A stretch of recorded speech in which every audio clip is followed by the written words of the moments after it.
अमळनेरमधून संतापजनक घटना समोर आली आहे। बहिणीला शाळेत सोडल्यानंतर रस्त्याने जाणाऱ्या अल्पवयीन मुलीला जबरदस्तीने रिक्षात बसवून एका बंद पडलेल्या शाळेच्या गच्चीवर नेत तिच्यावर अत्याचार केल्याची धक्कादायक घटना अमळनेर येथे मंगळवारी उघडकीस आली। या प्रकरणी एका विरुद्ध गुन्हा दाखल करण्यात आला आहे। मिळालेल्या माहितीनुसार अमळनेर शहरातील एका शाळेत इयत्ता 12वीचे शिक्षण घेणारी अल्पवयीन मुलगी तिच्या लहान बहिणीला शाळेत सोडण्यासाठी सकाळी 11 वाजता गेली होती। बहिणीला शाळेत सोडल्यानंतर ती मुलगी घरी परत येत असताना तिच्या मागून असलेल्या दिनेश शांताराम भिल राहणार शांताबाई नगर याने मुलीचे तोंड दाबले।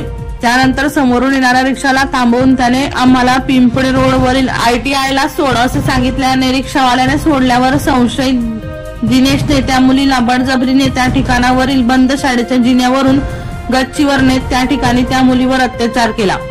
पोलिसांना घडलेली घटना सांगितल्यानंतर संशयित दिनेश भिल याच्या विरुद्ध पॉस्को अंतर्गत गुन्हा दाखल करण्यात आला आहे। दीपक राठोड यांचा रिपोर्ट DR न्यूज जळगाव।